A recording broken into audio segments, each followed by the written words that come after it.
हरे कृष्णा। तो हम कृष्ण की और पुस्तक से 5वां अध्याय परम प्रभु की ओर गमन, इस अध्याय को चर्चा कर रहे थे। आज इस अध्याय का अंतिम दिन है। तो आज हम देखेंगे कि काम यानी कि लस्ट, जिससे पूरा जगत पीड़ित है। हर कोई व्यक्ति काम से पीड़ित है। काम को कैसे प्रेम में परिवर्तित किया जा सकता है, वह हम देखेंगे आज। हमने पिछले क्लास में सुने थे कि भगवान केवल इस काम के वजह से ही बता रहे थे कि जो काम वासना है, इसके वजह से है व्यक्ति की जो बुद्धि है वह ढक जाता है। ज्ञान अपहृत हो जाता है, जिसके वजह से वह भगवान के पास ना जाकर देवताओं के पास जाते हैं।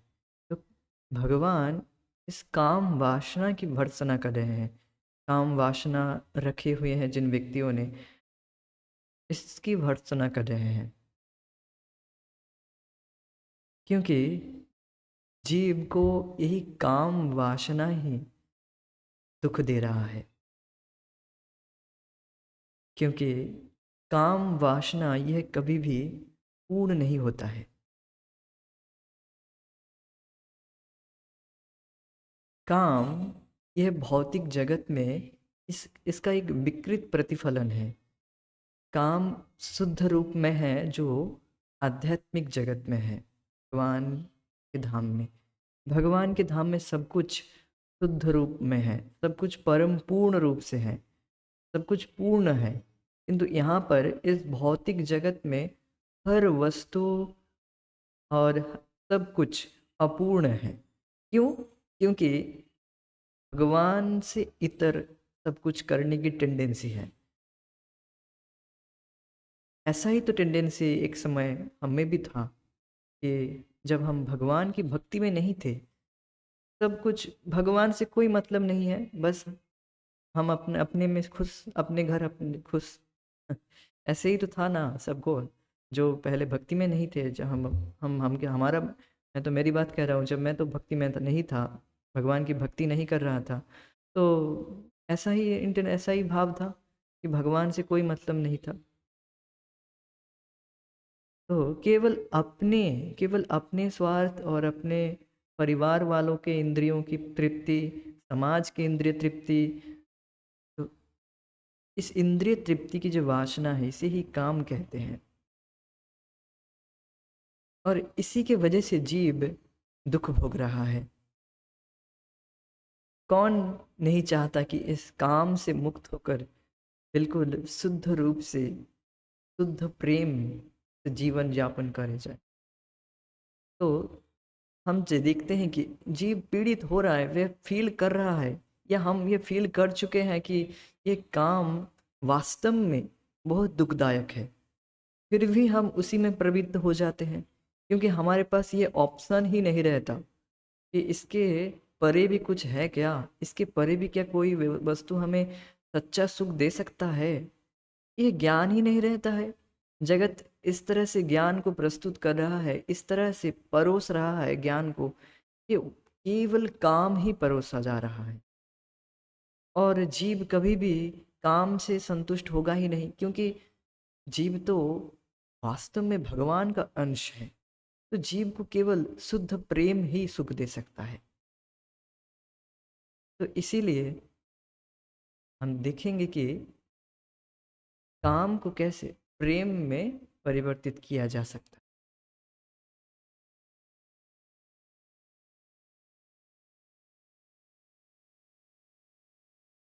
यह भौतिक जीवन केवल काम पर आधारित है। बिल्कुल स्टार्टिंग लाइन, बिल्कुल प्रभुपाद जी अपने स्टार्टिंग लाइन में ही शुरू कर रहे हैं। क्या? यह भौतिक जगत केवल, ओनली ओनली काम पर आधारित है। काम मतलब आत्मेंद्रिय प्रीति वांछा, तारी बोले काम। केवल अपने सुख के बारे में ही सोचना, इसे कहते हैं काम। देखिए, हमारे परिवार, समाज चाहे कितना भी प्रिय हो, कितना भी प्रिय हो, किंतु अगर व्यक्ति के जान पर आ जाए, अपने जान पर आ जाए, तो व्यक्ति पहले अपने आप को बचाएगा, है ना? तो बात तो है ना पहले। तो देन वो फर्दर अपने परिवार, देन समाज को बचाता है, ऐसा देखा जाता है। तो इस उदाहरण से केवल इतना समझने का प्रयास करेंगे कि जो ये सेंटर है, जो केंद्र बिंदु है, ये मैं हूँ, यही काम कहलाता है। और इसी के आधार पर जो भी हम कार्य करते हैं, केवल मुझे सुख चाहिए, मुझे किसी से, जगत से कोई मतलब नहीं है। प्रभुपाद जी, आपने के पहले अध्याय में भी हमने देखे थे, ये मैं को हम नहीं जानते। हम तो केवल सोच रहे हैं कि हम अपने इंद्रियों को सुख देंगे, और ये भौतिक जड़ इंद्रियां हम है तो नहीं, क्योंकि ये इंद्रियां तो बार बार परिवर्तित हो जा रही है, तो अपूर्ण है, और ये भौतिक है। और क्या, और हम कॉन्शियस लिविंग एंटिटी है, चेतन प्राणी है। और यद्यपि और जबकि ये जो भौतिक शरीर है, जो भौतिक शरीर पांच पंच तत्वों से बना हुआ है, वह केवल भौतिक है, और हम चेतन हैं। तो आप सोचिए एक बार कि हम इन भौतिक इंद्रियों को सुख देकर हम कैसे सुखी हो सकते हैं? तो जगत में ऐसा ही चल रहा है। सभी लोग केवल काम पर आधारित होकर पूरा भौतिक जीवन ऐसे ही चल रहा है, भौतिक जगत कहा जा सकता है। जैसे एक उदाहरण दिया जाए तो कहीं पर एक प्रभु जी, हमारे शिक्षा गुरु, बता रहे थे अम, कि कहीं पर एक बहुत ही वास्ट एरिया में, बहुत ही वास्ट एरिया में खेती होता था। और उस जगह को बिल्कुल, खेती को बिल्कुल बंद करके, सब कुछ बिल्कुल हटाकर, वहाँ पर स्पोर्ट्स कार चलाने के लिए वो जगह ले लिया गया है। तो देखिए, जो साधारण मनुष्य हैं, जो कि जिनका पेट पलता था इस तरह से खेती करके, एटलीस्ट लाखों लोग ऐसे उनका पेट चलता था, तो उनका सबका इस तरह से घाटा करके, इस तरह से नुकसान करके, स्पोर्ट्स कार के लिए रेस करना, रेस की ट्रैक बनाना, तो ये क्या भौतिकता से भी लाभदायक है? मतलब ये क्या हमें वैसे भी कुछ लाभ देगा? तो केवल काम पर आधारित है, केवल कुछ लोगों की अपनी इंद्रिय तृप्ति चाहते हैं, इसके वजह इससे केवल कुछ पैसा चाहते हैं, इससे ज़्यादा से ज़्यादा पैसा चाहते हैं, इसकी इसी के अर्थात काम, इसी के वजह से वह इस तरह से कर रहे हैं।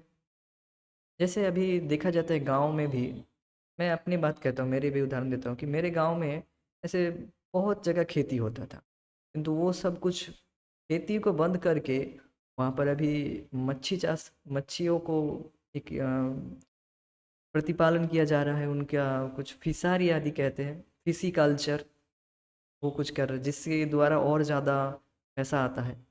तो बस काम, जहाँ पर खेती होता था, बहुत लोगों का पेट पलता था, वो बंद करके केवल उनको, उनका उनके कुछ ना कहे कुछ पैसा दे दिया गया है उनको।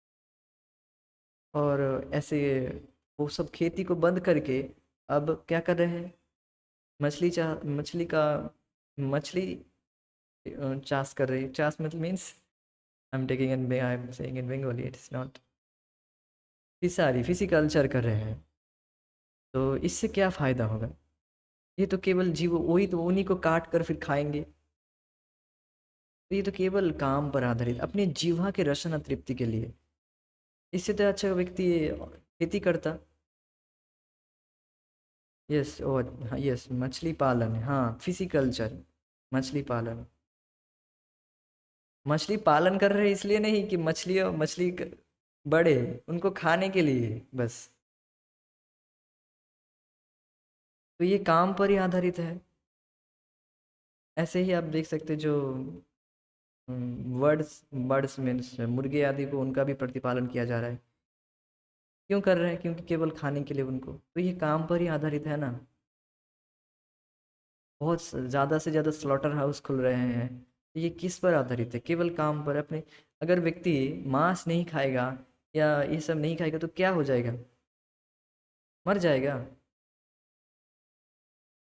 जब हम कहते हैं कि अब मांस छोड़ दीजिए, ये छोड़ दीजिए और नशा आदि छोड़ दीजिए, कहते हैं हम कैसे छोड़ सकते हैं? हाँ, हमारा शरीर कैसे चलेगा? तो और लोग जो मांस आदि नहीं खा रहे हैं, बिल्कुल हृष्ट-पुष्ट हैं, बहुत ही स्ट्रॉन्ग है वीगन, तो उनके वो उनके कैसे चल रहा है? तो ये वे केवल ये अपने इंद्रिय तृप्ति करना चाहते हैं व्यक्ति, तो इसीलिए ऐसे बोल रहे हैं। केवल काम पर आधारित है, यही बात है। आप देख सकते हैं कि जगत में कोई भी हम रिलेशन आ, कोई भी रिलेशन जो है, जो भी रिश्तेदार आदि हमसे प्रेम आदि करते हैं, वास्तव में वो प्रेम तो हमसे तो नहीं कर रहे हैं ना, क्योंकि हम तो ये शरीर से अलग है। और वो इस तरह से बातें करेंगे, इस तरह से इस चेतना में लाएंगे कि हम शरीर हैं, शरीर की चेतना में ही बात करेंगे, तो हमारा ध्यान भगवान से तो हटाएंगे।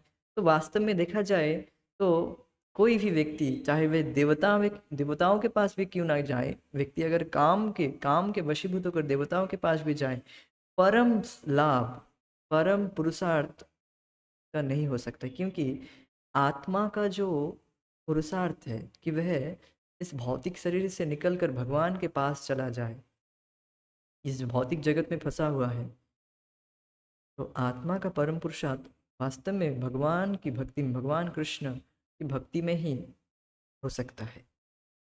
नते विदु सार्थ गतिम ही विष्णु। परम सार्थ स्वार्थ यही है कि हम भगवान की भक्ति करें, भगवान कृष्ण विष्णु की भक्ति करें।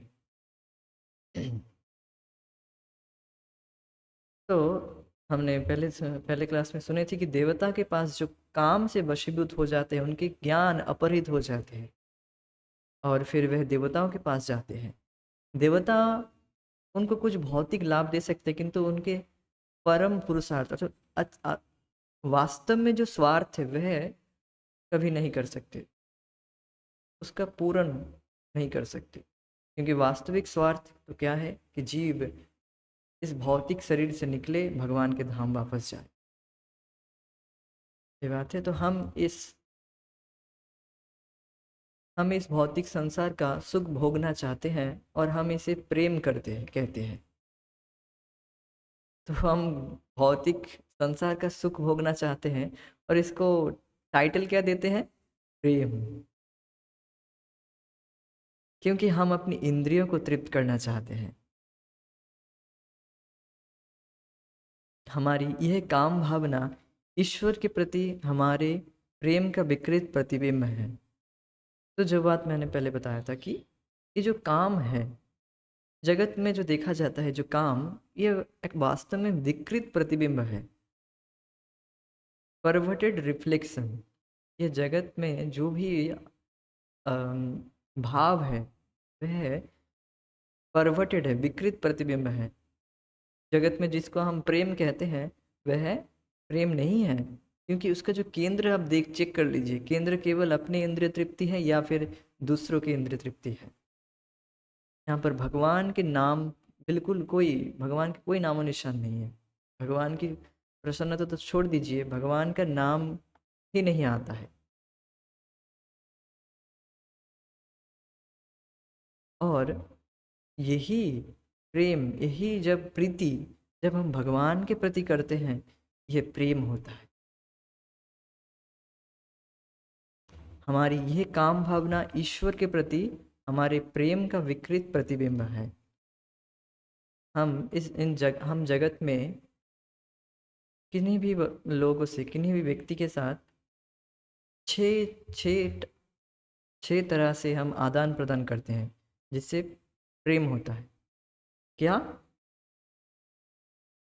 या तो कोई खाना देते हैं उनसे और खाना लेते हैं, इसको कहते हैं ददाति प्रति गृणाति।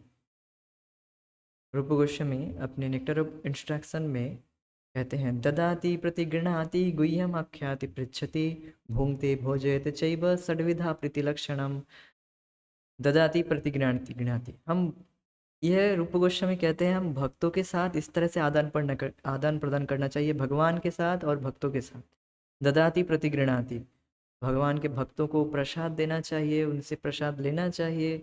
और गुह्यम आख्याति पृच्छति, कॉन्फिडेंशियल बातें, जो गुह्यम बातें हैं, गुह्य बातें क्या है, भगवान के विषय में बातें करते हैं भगवान के भक्त।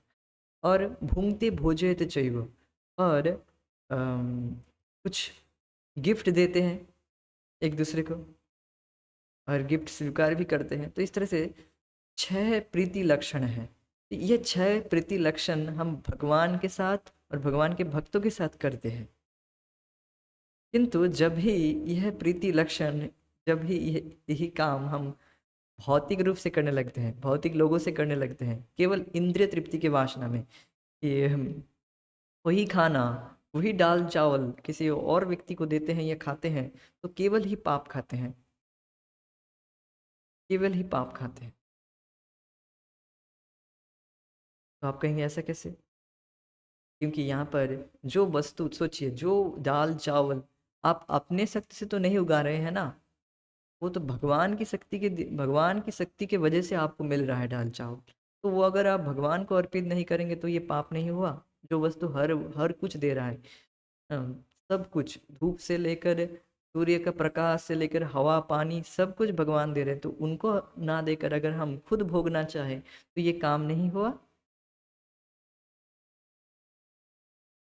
तो इसीलिए ये पाप है, सिनफुल एक्टिविटी कहा जाता है। यही कार्य हम जगत में अपने इंद्रिय तृप्ति के वजह से, इंद्रिय तृप्ति के लिए करें, केवल अपने सुख के लिए करते हैं, तब यह काम हो जाता है। और यही चीज़ हम भगवान के भक्तों के साथ करते हैं, भगवान को भगवान के प्रति करते हैं, ये प्रेम हो जाता है। प्रीति लक्षण, षड्विधा प्रीति लक्षण है। अपने मूल स्वरूप में हमारा निर्माण ईश्वर से प्रेम करने के लिए हुआ है। तब कह सकते हैं हमारा निर्माण हुआ है। देखिए, यहाँ पर निर्माण का अर्थ यह है कि हम, हमारा अस्तित्व है, कि हम, हमारा अस्तित्व इसलिए है कि हम भगवान से प्रेम करें।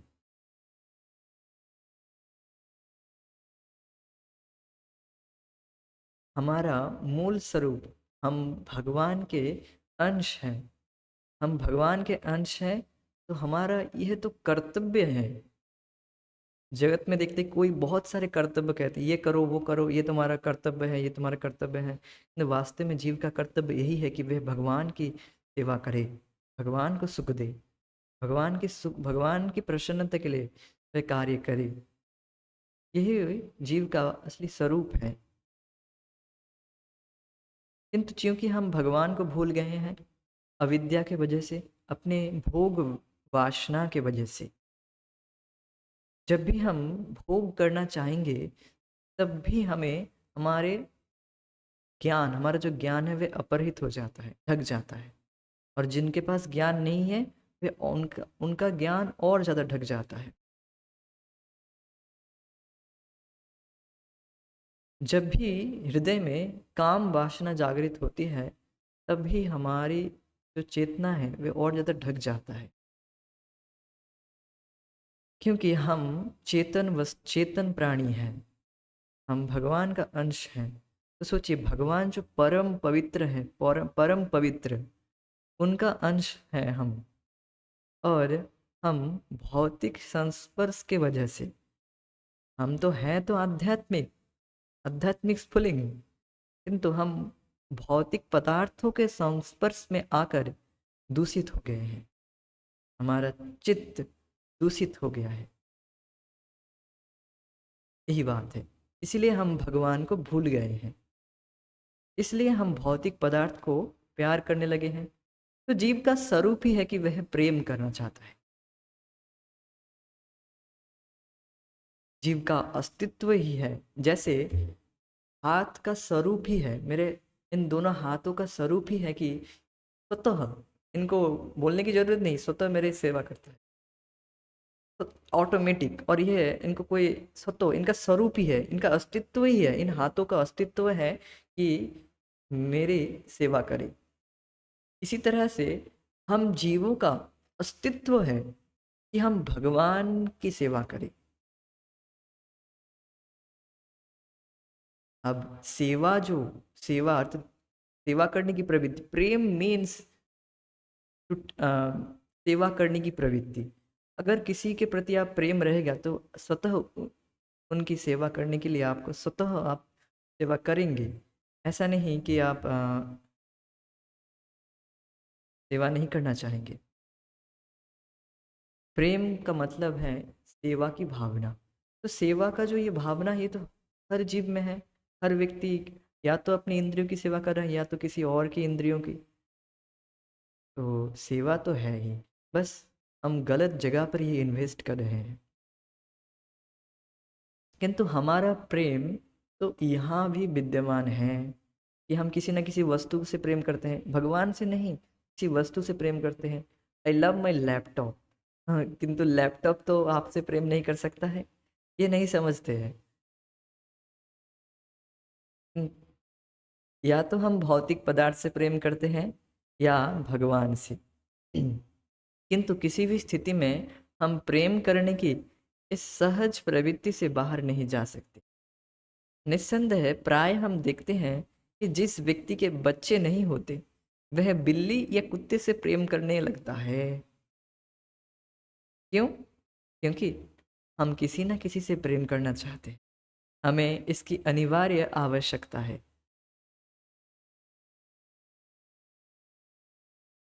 तो देखिए यहाँ पर बहुत सुंदर रिप्रेजेंटेटिव फोटो रखा गया है।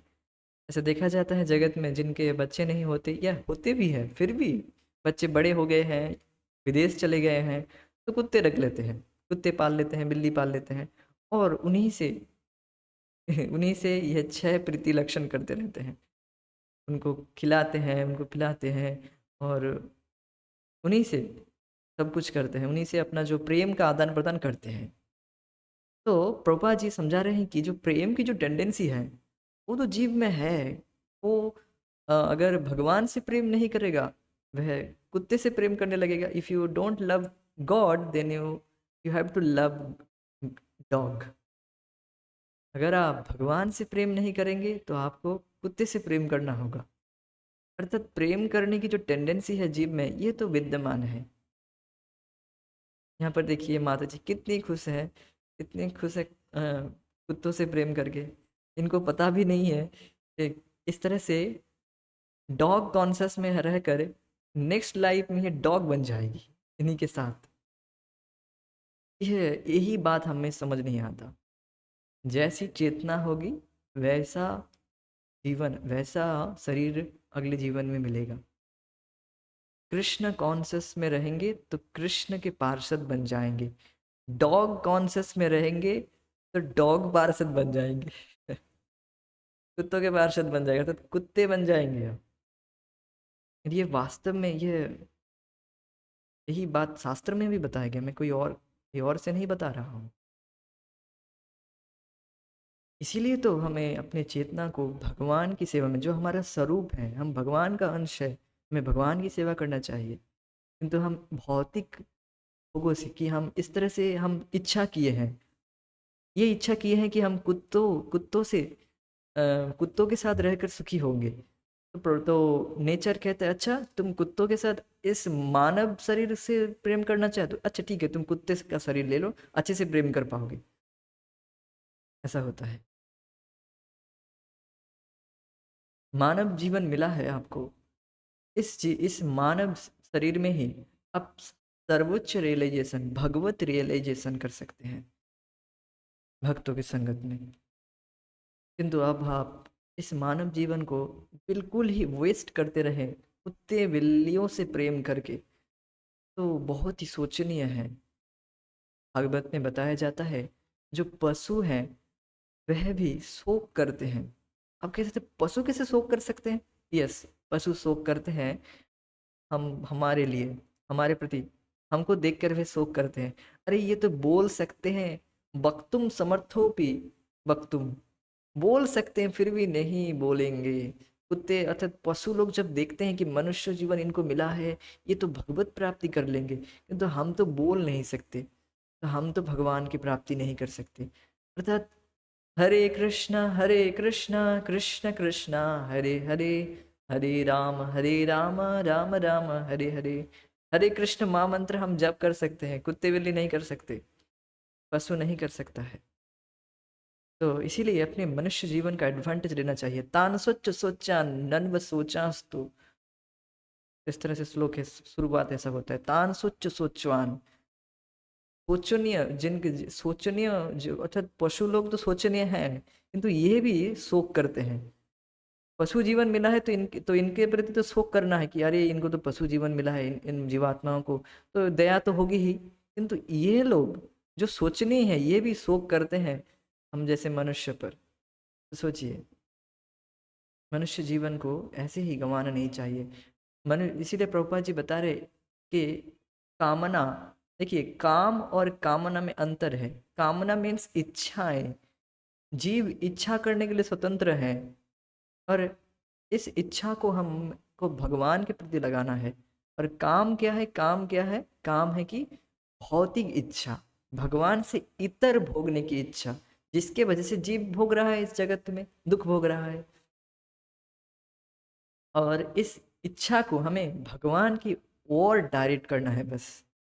नदी के प्रवाह को आप बंद नहीं कर सकते। कामना जो हृदय में जो इच्छाएं हैं, इच्छाओं को खत्म करने के लिए नहीं बताया जा रहा है, केवल इच्छाओं को भगवान की ओर डायरेक्ट कीजिए। अपने प्रेम को यहाँ वहाँ इन्वेस्ट ना करके भगवान में इन्वेस्ट कीजिए। इसे कहते हैं डाई इन्वेस्ट, कुछ ऐसा कुछ। अर्थात हमारे पास एक एग्जाम्पल दिया जा रहा है कि हमारे पास 100 रुपये हैं और किसी एक बैंक से आपको 10 गुना 2 गुना मिल रहा है, वहाँ पर आप इन्वेस्ट कितना किए, 1 रुपये भी नहीं, 0.5।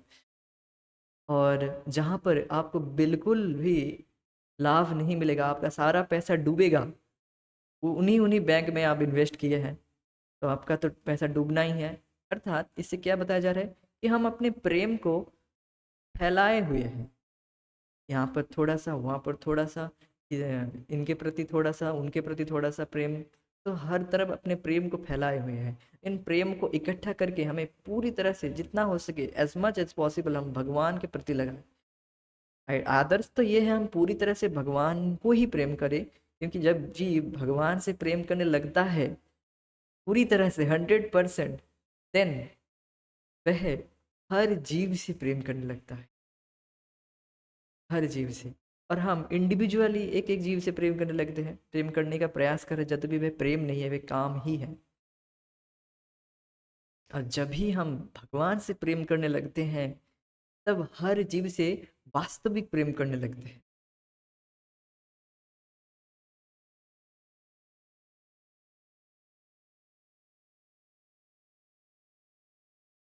वास्तविकता के अभाव में हम अपना प्रेम और विश्वास कुत्ते और बिल्लियों में लगा देते हैं। प्रेम सदैव विद्यमान है, किंतु वह काम के स्वरूप में विकृत हो जाता है। जब यह काम अपूर्ण या अतृप्त रह जाता है तो हम क्रोध हो जाते हैं। क्रोध से सम्मोह होता है, और सम्मोहित होने पर हमारा नाश हो जाता है। यही चक्र चलता रहता है, किंतु हमें यह प्रक हम हमें किंतु हमें इस प्रक्रिया की दिशा को उल्टी करनी होगी। काम को प्रेम में परिवर्तित करना होगा। तो देखिए यहाँ पर क्या बताया जा रहा है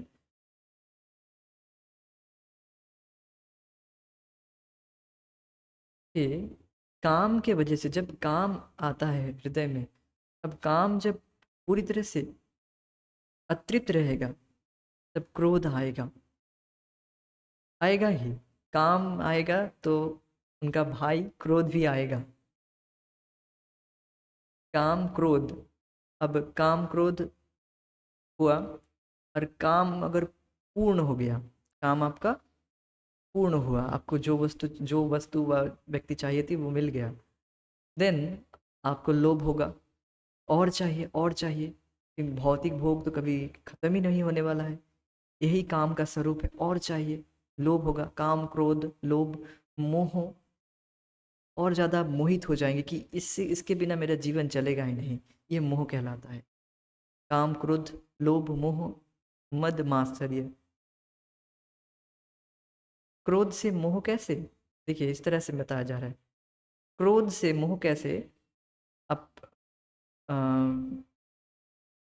क्रोध से सम्मोह होता है।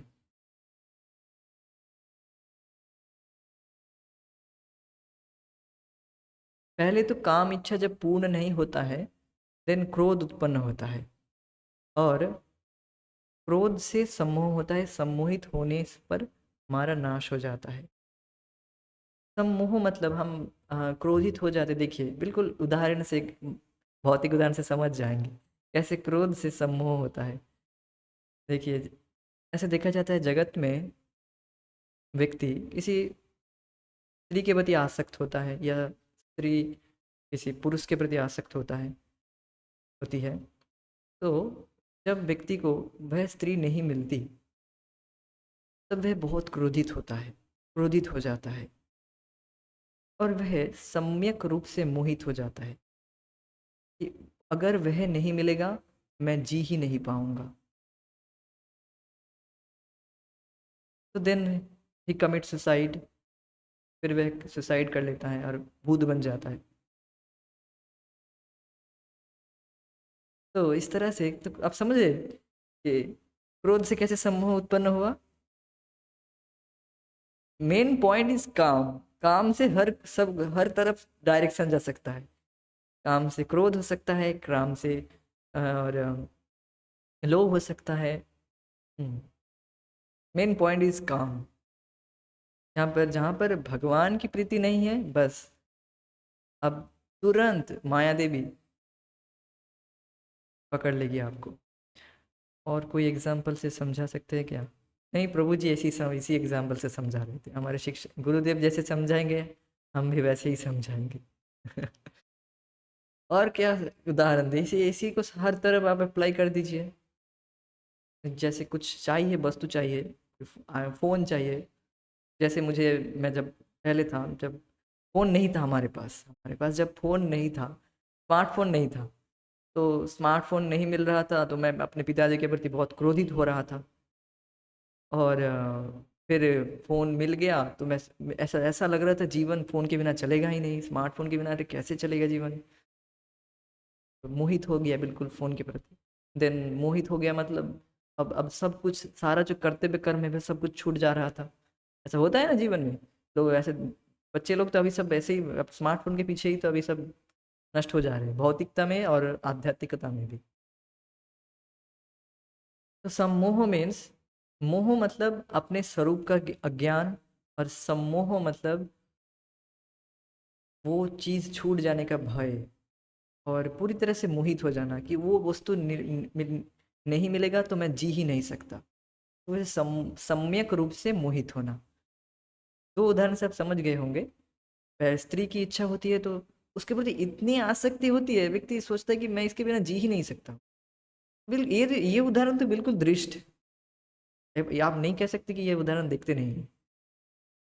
क्रोध आता है, क्रोध के बाद, इवन क्रोध के बाद वे स्त्री को मार भी देते हैं कभी कभी, या खुद मर जाता है। तो ये मोह ही है ना।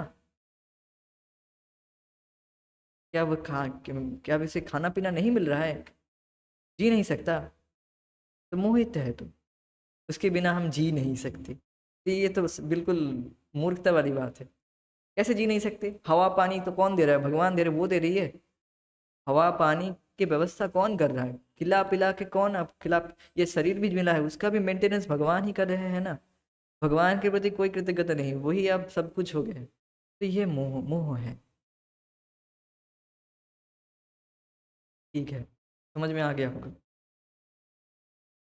तो यही चक्र चलता रहता है, इसी तरह से व्यक्ति घूमता रहता है। कि फिर से वह एक जीवन, काम इच्छा पूर्ण नहीं हुआ, तो अगेन एक ही बार, एक फिर से वह जन्म लेता है एक किसी और शरीर में, जिसकी वजह से उसकी काम इच्छा पूर्ण हुआ। मुझे, मैं लंबा नहीं हूँ, मेरा हाइट 6 फुट नहीं है, मुझे 6 फुट हाइट चाहिए। तो यही इच्छा जीवन में करता रहता है। फिर मरने के बाद एक लंबा शरीर मिलता है, तो गोरा नहीं होता, काला होता है। तो फिर वह कहता है अरे मुझे गोरा शरीर चाहिए, गोरा शरीर। तो इसी तरह से काम इच्छा के पूर्ति में जीवन में वो पूरा इसी तरह से घूमता रहता है। एक प्रभुपाद जी एक उदाहरण कहते हैं कि जो व्यक्ति डॉल जो व्यक्ति बहुत अच्छा स्विमर बनना चाहता है, बढ़िया स्विमर बनना चाहता हूँ मैं, जीवन भर और उसी में बिता दिया, और मृत्यु के बाद क्या होगा? वह किस जीवन में जाएगा? प्रकृति कहेगी कि अरे तुम तो अच्छा स्विमर बनना चाहता है ना, ठीक है तुम मछली का शरीर ले लो। यस, मछली के शरीर में चला जाए। उड़ने की बहुत इच्छा है, ऐसा देखा जाता है, लोगों की उड़ने की बहुत इच्छा होती है, उड़ना चाहते हैं, पंखी बनूं, उड़ जाऊं मैं आकाश में। तो उसे क्या शरीर मिलेगा फिर? प्रकृति कहेगी अरे तुम उड़ना चाहते हो, मनुष्य शरीर में क्या कर रहे हो, पक्षी के शरीर में चले जाओ। तो इस तरह से जिसके प्रति भी हम आसक्त होंगे, आप कह सकते हैं अभी हमको पुरुष के शरीर मिले, हम पुरुष के प्रति आसक्त थे, ये भी हो सकता है, इट कैन बी हैपन, ये भी हो सकता है, ऐसा नहीं कि ऐसा हो नहीं सकता, ये भी हो सकता है। अभी इस पुरुष के शरीर में है, स्त्री के शरीर में है, स्त्री के प्रति आसक्त थे पिछले जन्म में, ये भी हो सकता है, ये नहीं कर रहे यही हुआ, ये भी हो सकता है। इस तरह से शरीर मिला हमको, ये नहीं कह सकते कोई भौतिक इच्छा नहीं थी, ये तो गारंटेड है भौतिक इच्छा थी इसीलिए ये हमको भौतिक शरीर मिली, ये तो मैं बिल्कुल देख सकता हूँ कि मैं, हाँ बहुत सारे कामना है, अब भक्ति करने की वजह से बहुत बिल्कुल खत्म हो गए, उनका बिल्कुल नामो निशान मिट गया, किंतु अभी भी ऐसा नहीं कि सब कुछ खत्म है, खाने पीने की इच्छा भी खत्म हो गया, ऐसा नहीं है। अभी भी भौतिक इच्छाएं हैं हृदय में थोड़े थोड़े, अभी भी जो भी है वो भी भक्ति करते करते सब खत्म हो जाएगा, तो जो इच्छाएं थी वो देख सकता हूँ, उनके वजह से ही जन्म मिला फिर से मुझे। तो उस उनके उन भोगों में तो बिल्कुल पड़ना नहीं चाहता हूँ, नहीं तो फिर से एक माँ के शरीर, माँ के पेट में बैठना पड़ेगा, और वो सबसे दर्दनायक है जीव के लिए। तो हम थोड़ा डिफ्लेक्ट कर गए, ज़्यादा डिफ्लेक्ट नहीं करेंगे, अपने टॉपिक में रहेंगे।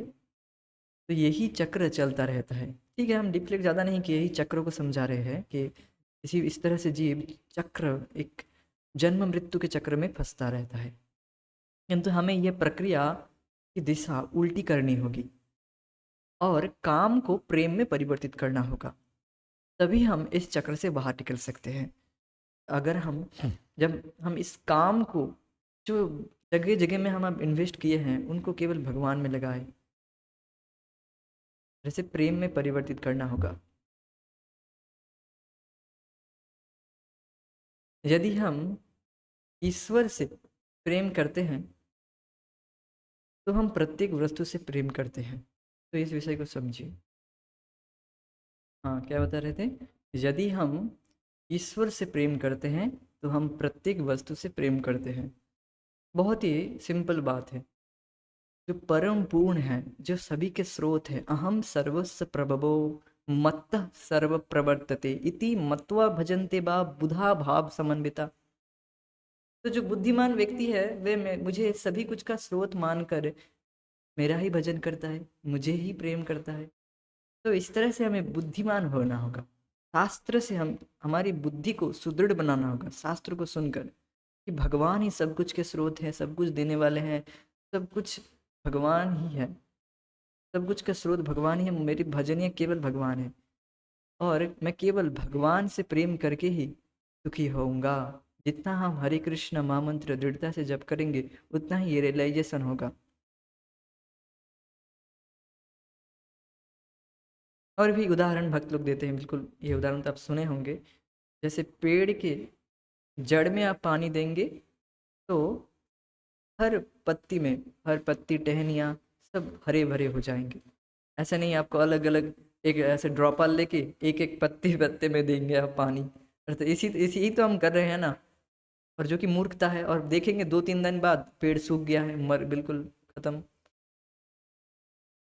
जड़ में पानी नहीं दे रहे हैं, पत्ते पत्ते में जाकर ऐसे ड्रॉपर लेके पानी दे रहे हैं, तो ऐसे ऐसे नहीं होगा, आपको जड़ में पानी देना होगा, देन हर पत्तियाँ, हर पत्ती हरे भरे हो जाएंगे, ततः उनको भी सारे हर जीव सुखी हो जाएंगे।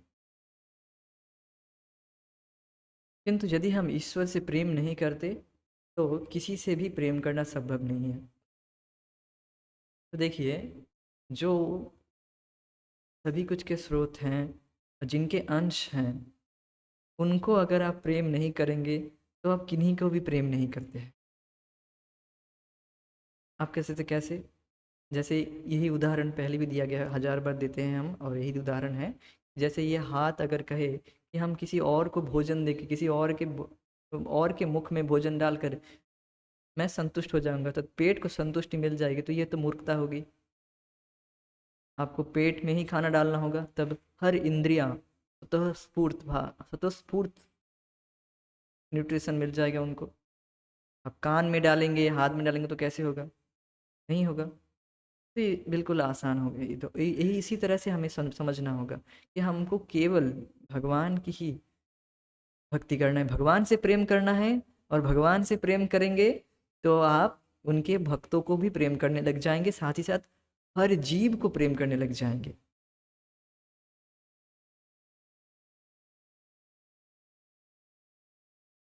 हम सोच सकते हैं कि यह प्रेम है, किंतु वह होता है केवल चमकता हुआ काम। तो हमने पहले भी देखे थे कि जो ज्ञानी पुरुष है वह जानता है कि काम का स्वभाव, भौतिक काम जो है वह केवल अम, केवल चमकता है। केवल उनका जो स्वभाव है वह चमकीला है। भौतिक भोग का जो स्वभाव है वह दिखता तो चमक रहा है, किंतु वो होता नहीं है, सुख नहीं देता है, केवल दुख ही देता है। तो ज्ञानी पुरुष इस तरह से वह भ्रमित नहीं होता है। तो जो भी भोग वस्तु हम देखते हैं कि इससे हम सुखी हो जाएंगे, वह वास्तव में दुख ही देता है, केवल दुख ही देता है। जो लोग काम के पीछे कुत्तों जैसे पागल हो गए हैं, उनके लिए उनके लिए कहा जाता है कि उनकी सारी सद्बुद्धियाँ मारी गई है। और ऐसे ही लोगों के लिए गीता में कामे स्तर हित ज्ञाना कहा जाता है। बहुत ही प्रभुपाद जी बिल्कुल कुठाराघात कर रहे हैं इस काम पर, क्योंकि काम वासना में अगर हम अंधे हो जाएंगे, फिर हमारा परम पुरुषार्थ हम कैसे लाभ कर पाएंगे? मनुष्य जीवन मिला है आपको भगवान से, इसी जीवन में आप भगवान से प्रेम कर सकते हैं। पशु भगवान से प्रेम नहीं कर सकते। तो जैसे एक पशु, जैसे एक कुत्ता काम के वशीभूत होकर कुछ भी करता है, तो वैसे ही अगर हम काम के वशीभूत होकर हम मनमानी करेंगे, अपने मन की करेंगे, अर्थात मंकी होंगे, मन की करेंगे मतलब मंकी हो जाएंगे, देन हम भगवान की प्राप्ति नहीं कर सकते। हमको नरक जाना होगा, नरक भोगना होगा। नरक का जो दुख है वह श्रीमद् भागवत में 5वें स्कंद में वर्णन किया है। कितना दुखदायक है, आप पढ़ सकते हैं। तेल में तला जाता है व्यक्ति को, और जो काम से वशीभूत होकर नरक में जाता है, उसे एक वैसा ही, अगर वह स्त्री के प्रति आसक्त हुआ तो बिल्कुल तपता हुआ लोहे को आलिंगन करने के लिए बोला जाता है। ठीक है, तुम इसका आलिंगन करो, बहुत आलिंगन करना चाहते थे, ठीक है, थोड़ा इनका भी आलिंगन करो, देखो कैसा लगता है। तो इस तरह से व्यक्ति को नरक भोगना है। जो भी है इस तरह से काम, इसीलिए प्रभुपाद जी नहीं चाहते कि जीव इस तरह से काम से प्रेरित होकर नरक जाए, नरक का दुख भोग करे।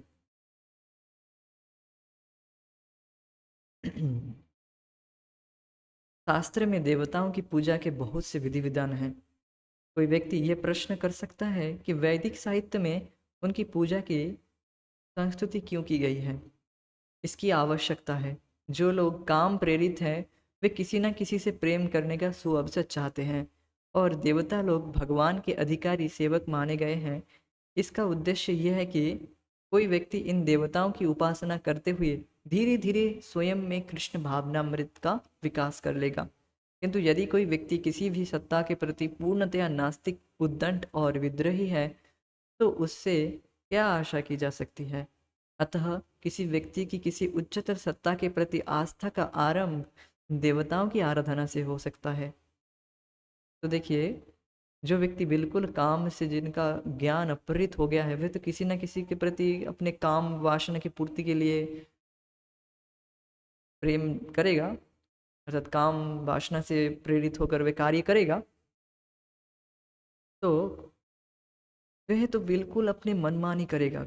जो जीव अनादि काल से यही मनमानी अर्थात मन की करते आया, मंकी जैसा, मनमानी करते आया है, जिसके वजह से वह इस जगत में फंसा है, वही कार्य वह करता रहेगा, फिर उसकी प्रगति कैसे होगी? उस व्यक्ति की, उस जीवात्मा की प्रगति कैसे होगा अगर वह इसी तरह से भोग करता रहेगा?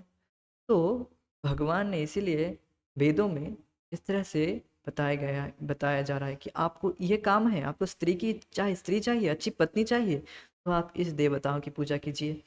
आपको बुद्धि चाहिए तो इन देवताओं की पूजा कीजिए। तो इस तरह से वेदों में बताया गया है, जिससे व्यक्ति एटलीस्ट कुछ नियम पालन करे। हमने इसके पहले हमने एक श्लोक में देखे थे भगवत गीता के कि कामेस्तैस्थित ज्ञाना प्रपद्यन्ते अन्य देवता तुम नियमास्थाय प्रकृत्या नियता स्वया। जिसकी जैसी प्रकृति है वह उस तरह से नियम पालन करता है, एटलीस्ट कुछ तो नियम पालन करेगा अगर। तो इसीलिए इस तरह से वेदों में संस्तुति की गई है कि जिससे व्यक्ति, जो जीव, सोचिए, जो जीव अनादिकाल से बिल्कुल कोई नियम पालन नहीं करता आ रहा है और जिसके वजह से वह फंसा है, तो भगवान की ये वास्तव में दया है।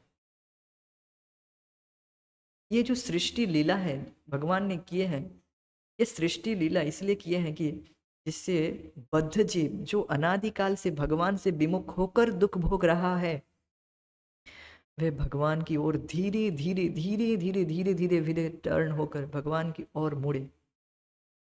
और गुरु का ये काम है कि वह बद्ध जीव को इस तरह से धीरे धीरे धीरे धीरे भगवान की ओर मोड़े। ऐसा नहीं कि आपसे कुछ नहीं होगा, आप तो बिल्कुल काम में बिल्कुल वशीभूत है, आपसे कुछ नहीं होगा, ऐसा नहीं कहा जाता। उस काम इच्छा कि इतने वशीभूत हैं, तो जीव के प्रति दया करके भगवान वेदों में इस तरह से बता रहे हैं, जो ठीक है आपको काम है, काम वासना से आपकी बुद्धि मारी गई है, ठीक है कोई बात नहीं, इस काम की पूर्ति चाहते हैं तो इस देवता की पूजा कीजिए, तो एटलीस्ट कुछ नियम पालन करेगा। तो इस तरह से नियम पालन करते करते कुछ भगवान की थोड़ी सी भक्ति का संपर्क में आए। भक्ति मतलब भगवान के थोड़े से नाम का उच्चारण करेगा, वो एटलीस्ट ओम का तो उच्चारण करेगा ही। किसी भी देवताओं की पूजा में भी तो ओम आता है, और हमने सुने थे कि ओम जो है वह भगवान का ही स्वरूप है। तो वह इस तरह से धीरे धीरे शुद्ध होगा। तो ये प्रोसेस बहुत लंबा है, जो कि बिल्कुल, जो ठीक है, जो नाई मामा से काणा मामा भालो नहीं से अच्छा, थोड़ा सा थोड़े थोड़े धीरे धीरे प्रगति हो रहा है, ठीक है, अच्छी बात है। तो इस तरह से जीव धीरे धीरे नियम पालन करते करते, कभी जब देवताओं की निष्कपट कृपा हो जाती है, तब उसे भक्तों की कृपा, भक्तों की संगति मिलती है। तब उसे भक्तों की संगति में आकर वह समझ लेता है कि भगवान कृष्ण भगवान है और मुझे भगवान की भक्ति करना है, और भगवान की भक्ति करके ही मैं सुखी हो सकता हूँ। समझ में आ जाता है दिन। यहाँ पर बताया जाएगा, देखिए, किंतु यदि हम सीधे परम प्रभु कृष्ण की उपासना करें, प्रभुपाद जी से सुनकर, जो कि भगवान कृष्ण के पार्षद हैं, प्रामाणिक गुरु से, प्रामाणिक गुरु ही बता रहे हैं, प्रामाणिक गुरु से सुनकर, शास्त्र से सुनकर आप भगवान कृष्ण की भक्ति डायरेक्ट शुरू करेंगे, तो आप महात्मा के पॉइंट शुरू करते हैं। ज्ञानी, हमने सुने थे कि जो ज्ञानी है वह बहुत से बहुनाम जन्मनाम अंत ज्ञानवान माम प्रपद्यते, कि बहुत बहुत जन्मों को पार करके ज्ञानी फिर उस वह मेरी भजन करता है और मुझे ही सब कुछ मानकर, सब वसुदेव वासुदेव सर्वमिति स महात्मा सुदुर्लभ, वह महात्मा है और सब कुछ भगवान ही सब कुछ का स्रोत है, और मुझे भगवान की भक्ति करना है। तो इसको आप अगर शास्त्र से सुनकर अभी आप अगर भगवान की भक्ति शुरू कर देते हैं, तो अभी आप महात्मा के पॉइंट से शुरू करते हैं। तो इसलिए बताया गया, प्रभुपाद जी बता रहे हैं, हम सीधे परम प्रभु कृष्ण की उपासना करें तो देवताओं की आराधना की कोई आवश्यकता नहीं है।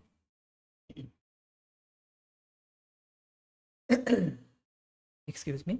जो लोग सीधे परम प्रभु की उपासना करते हैं, वे देवताओं के प्रति पूरा सम्मान का भाव रखते हैं। ऐसा नहीं कि भक्त लोग देवताओं का सम्मान नहीं करते।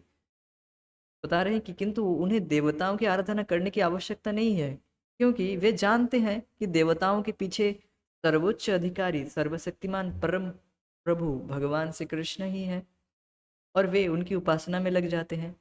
भक्त लोगों के पास भगवान की भक्ति करने की कोई टाइम नहीं रहता, इतना एंगेज रहता है भक्त लोग।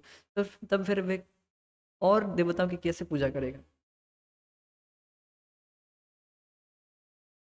प्रत्येक स्थिति में आस्था और सम्मान भाव तो रहता ही है, किंतु ऐसा नहीं है कि भक्त लोग देवताओं के सम्मान नहीं करता।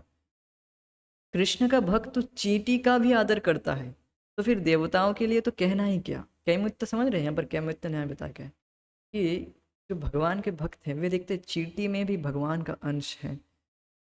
चींटी भी भगवान का अंश है, चींटी में जो जीवात्मा है वे भगवान का अंश है। इनका भी आदर करना है, इनको भी प्रसाद देना है, या फिर देखना है कि मेरा पैर इन पर ना पड़ जाए। तो भगवान का जो भक्त है वह हर जीव के प्रति उदार होता है, हर जीव के प्रति, हर जीव का सुहृद हो जाता है। और फिर देवताओं का तो कहना ही क्या, फिर देवताओं को तो कहना ही क्या, देवताओं को तो बिल्कुल वह सम्मान करेंगे ही। ये बात बताया जा रहा है।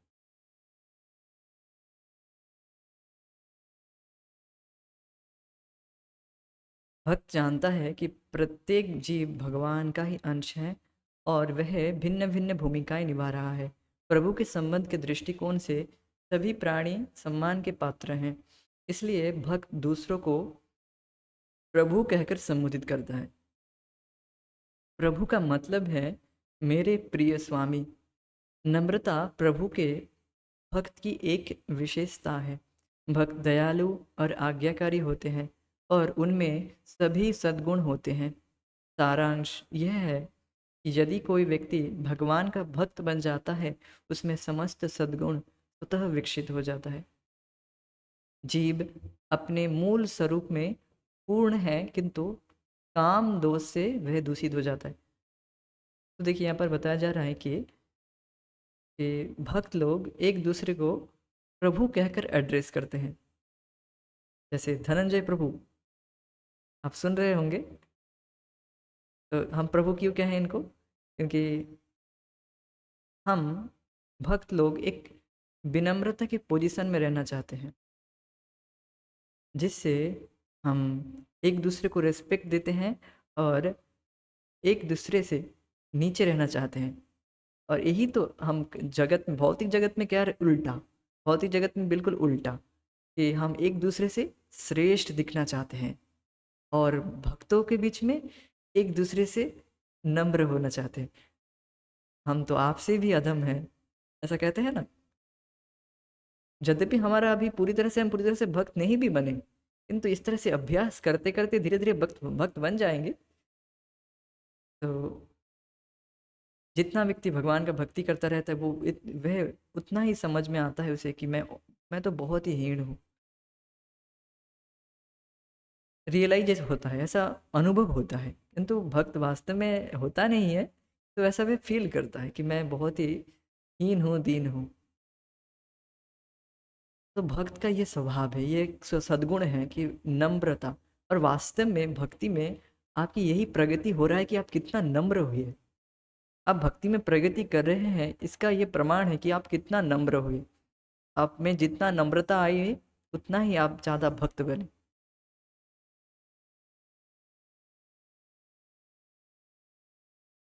और जो, और माता जी, लोगों को माता जी कहते हैं हम, क्यों माँ की ओर माँ कहकर हम बोलते हैं, हर स्त्री को, हर स्त्रियों को हम माँ कहकर बोलते, क्योंकि माँ के प्रति एक अलग ही आदर सम्मान भाव आता है।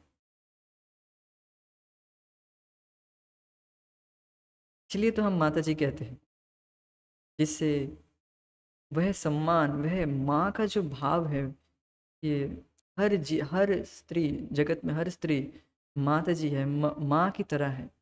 इस तरह से अगर हम देखेंगे तो हृदय में कभी काम वासना नहीं आएगा।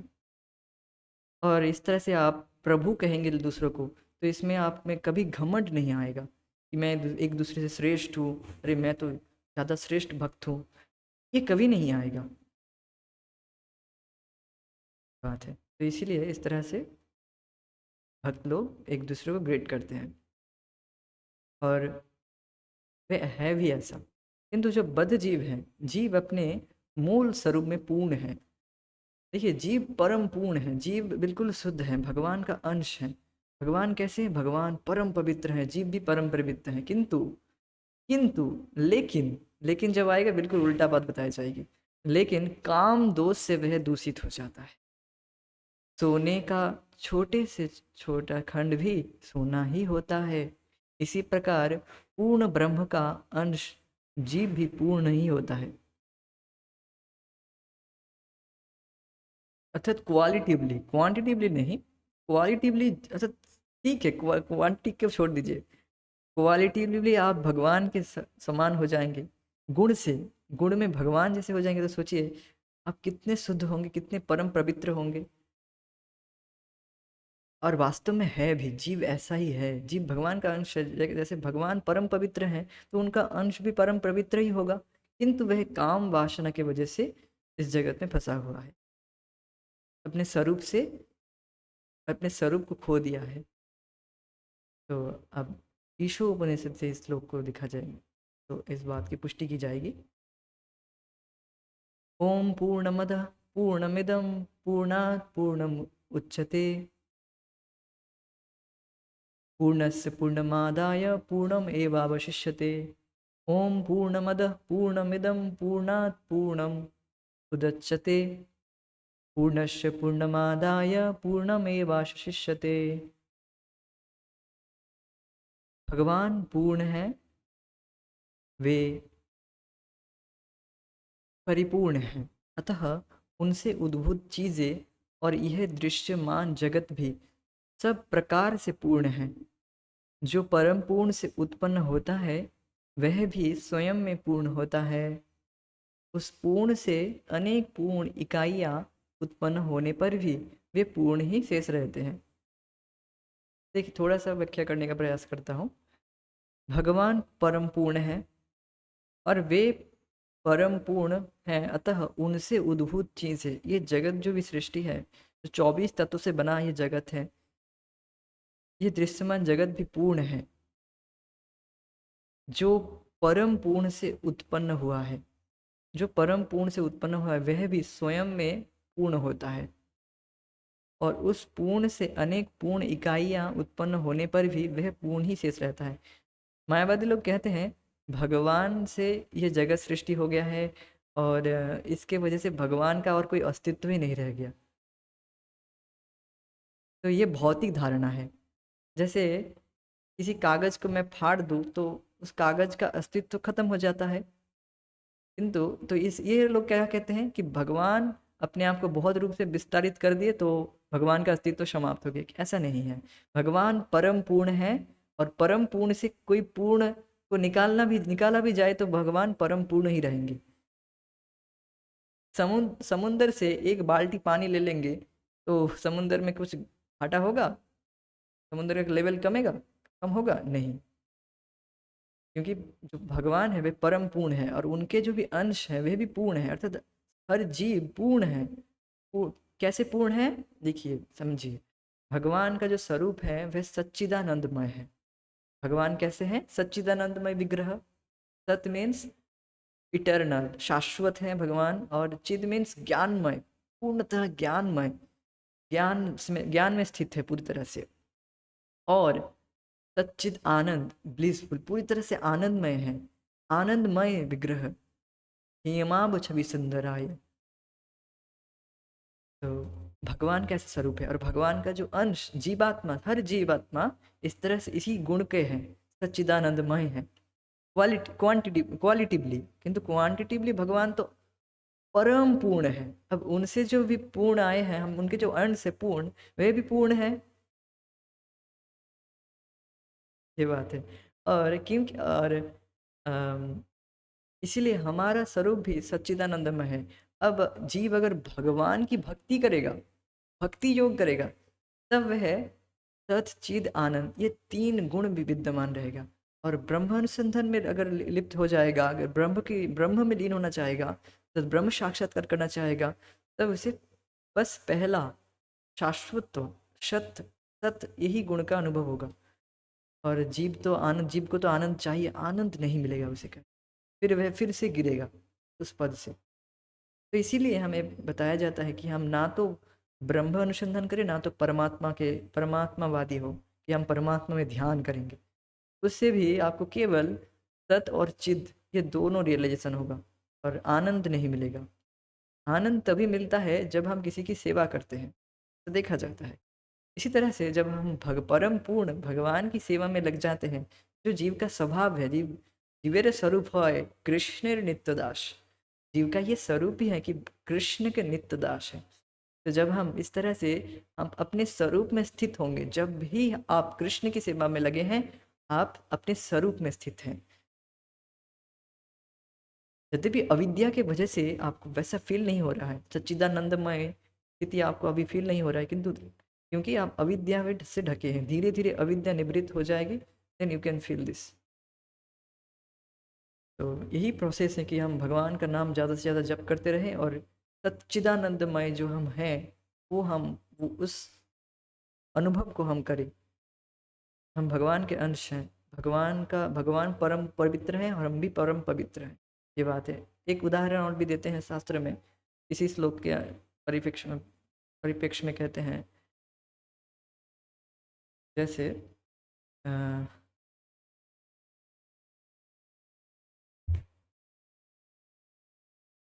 लोहे से और आग से उदाहरण देते हैं कि जो आग में अगर लोहा रहेगा, आग के संपर्क में रहेगा, तो आग के समान ही लोहे में गुण आ जाएगा। लोहे में भी आप किसी भी वस्तु को टच करेंगे तो वो जलाने की क्षमता लोहे में भी रहेगी। अर्थात हम भगवान से जुड़े रहेंगे, भगवान की भक्ति में, जो हमारा स्वरूप है, भगवान की सेवा में लगना, जीवेर स्वरूप है कृष्ण नित्यदास, भगवान की सेवा में लगे रहेंगे, तो ये गुण भी धीरे धीरे आते रहेगा। ये बात है। भौतिक पदार्थ के संग के दोष से प्रभु का पूर्ण अंश रूप यह जीव अधपतित हो जाता है, भौतिक पदार्थ के संसर्ग में। किंतु कृष्ण भावनामृत की इस प्रक्रिया से वह पुनः पूर्णत्व को प्राप्त कर लेता है। इस भावना से वह वास्तव में सुखी हो सकता है और इस भौतिक शरीर को छोड़ने के पश्चात उस परम धाम में, भगवत धाम में, भगवान के धाम वैकुंठ गोलोक में प्रवेश करता है, जहाँ शाश्वत जीवन अर्थात सत और पूर्ण आनंद, आनंद और पूर्ण ज्ञान, चिद सच्चिदानंद, इस सच्चिद आनंद का जीव पूरी तरह से अनुभव करता है, और जो कि जीव है एक्चुअली। ये बात है।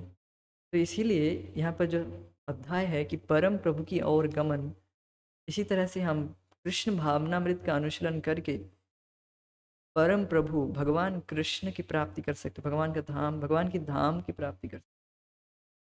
तो बात यह है कि हम अभी एक भौतिक कंडीशन में हैं, इसलिए अभी भक्ति के वह सुख नहीं मिल रहा है। जितना जितना जितना हम भक्ति के संपर्क में रहेंगे, अर्थात भगवान की भक्ति के संपर्क में रहेंगे, उतना ही हम शुद्ध होते जाएंगे, उतना ही हम सच्चिदानंदमय का अनुभव करते रहेंगे। ये बात है। तो इस तरह से आप हरि कथा सुनते रहिए और भगवान के विषय में सुनते रहिए, और इसी तरह से हम श्रवण कीर्तन करते रहिए, धीरे धीरे प्रगति होगी। क्योंकि अनादिकाल से हम भोग ही करते रहे, जिसके वजह से अनादिकाल से जो हमारा स्वरूप है वह ढक गया है। तो थोड़ा समय तो लगेगा ही। ये बात है। ठीक है, आज यहीं पर हमारा अध्याय समाप्त हो रहा है। हरे कृष्णा। जय श्रील प्रभुपाद, निताय गौर प्रेमानंदे, हरि हरि बोल। Thank you so much, thank you for joining.